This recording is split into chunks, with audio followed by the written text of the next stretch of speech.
আসসালামু আলাইকুম রহমতুল্লাহি ওয়া বারাকাতুহু। আজকে কথা বলবো এনায়েতুল্লাহ আব্বাসী সম্পর্কে। এনায়েতুল্লাহ আব্বাসী বলেছেন, আহলে হাদিসরা এক হাদিস মানে আরেক হাদিস মানে না।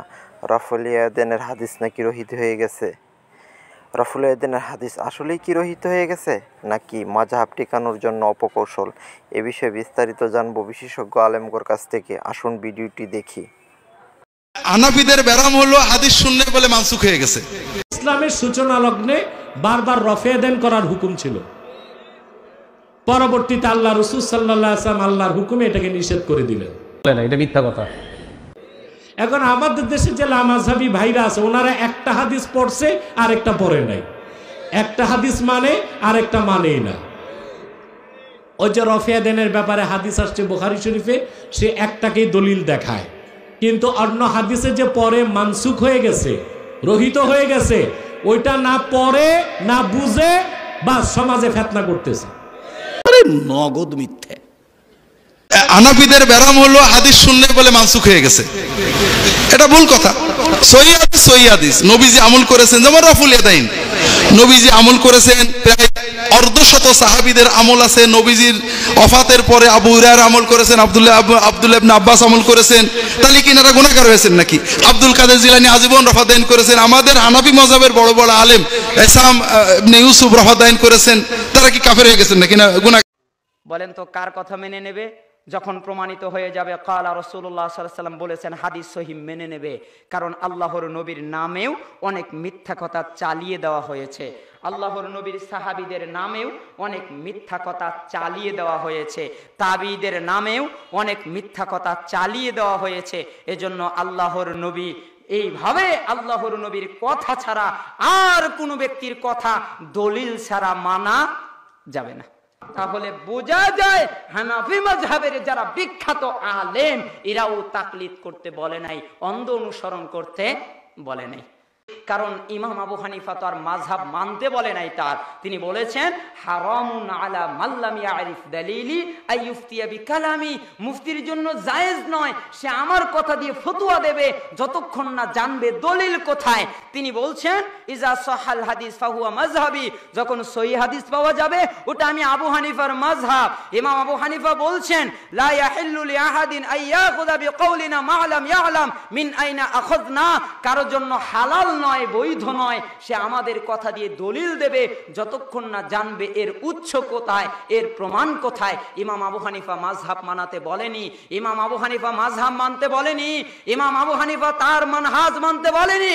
তিনি বলেছেন ইদা কুলতু কাওলা ইউখালিফু কিতাবাল্লাহ খাবরা রাসূল সাল্লাল্লাহু আলাইহি সাল্লাম ফাতরুকু কাওলি, আমি আবু হানিফা যদি কোনো কথা বলি, ওই কথা যদি আল্লাহর বিরুদ্ধে যায়, ওই কথা যদি আল্লাহর নবীর বিরুদ্ধে যায়, আমার কথাকে ফেলে দাও। এটা আবু হানিফার মাযহাব, ওইটাকে আমরা গ্রহণ করেছি, আর আপনারা আবু হানিফাকেই গ্রহণ করেননি।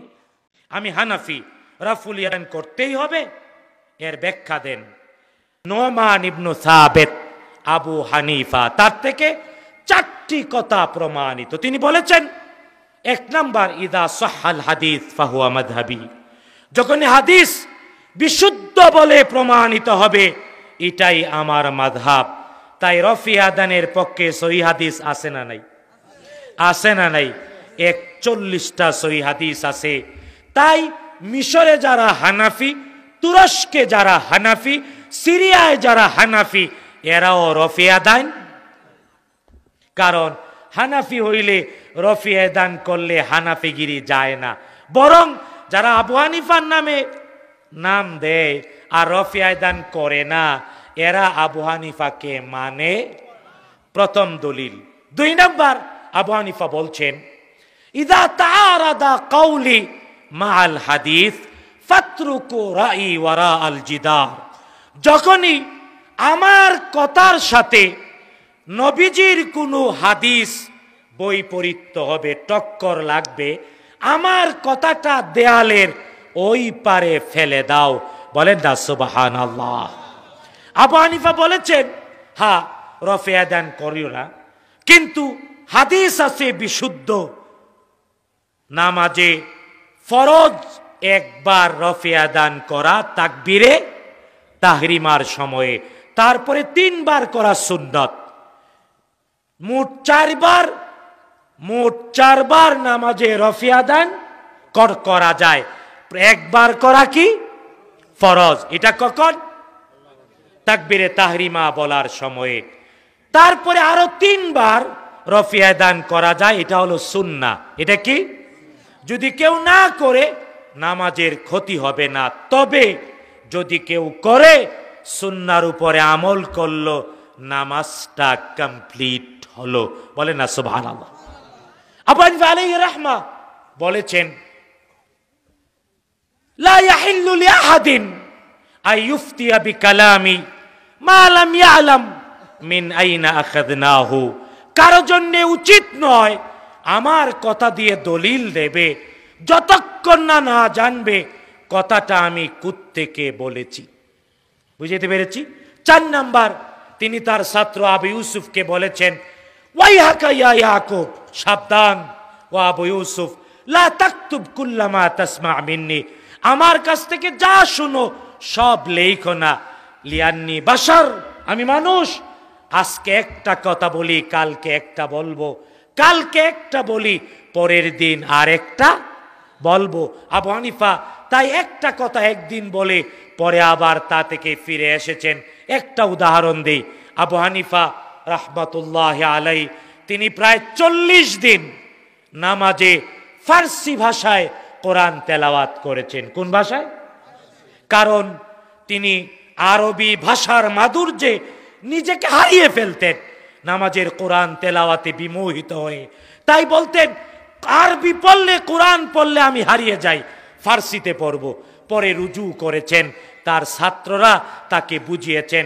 অনেক ফতুয়া তিনি যা বলেছেন ছাত্ররা বিরুদ্ধে বলেছে, অধিকাংশ ফতুয়া তার ছাত্রদের কথার উপরে। বলে না সুবহানাল্লাহ। তাই আপনি হানাফি, আমি হানাফি, বিশুদ্ধ হাদিস মানলে হানাফিগিরি ঠিক থাকে।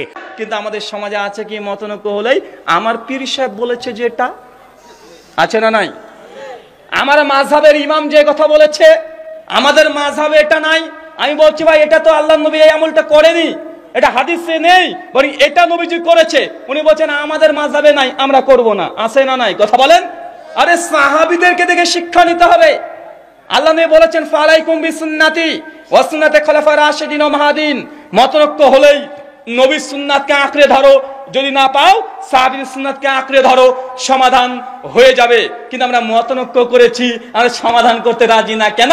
কারণ আমি যদি সমাধান করি আমার বুজুর্গি ভাব চলবে না, আমার পীরের ব্যবসা বন্ধ হয়ে যাবে, আমার দল পূজারি বন্ধ হয়ে যাবে, আমার নেতৃত্ব বাতিল হয়ে যাবে, আমার পাণ্ডিত্য বাতিল হয়ে যাবে। ভাই হবে কি হবে না? কথা বলেন। সমস্ত দল যদি বলে না যত রকমের মতনৈক্য আছে নবীর কোরআন আর হাদিসের দ্বারা সমাধান করে নিব, তাহলে যত রকমের বিদাত আছে একটা সমাজে চলবে? কথা বলেন না। এই ব্যবসার জন্যই আজকে মুসলমান মতভেদে আছে লিপ্ত, কেউ সমাধান করতে কেউ রাজি না। ومن أحسن قولا ممن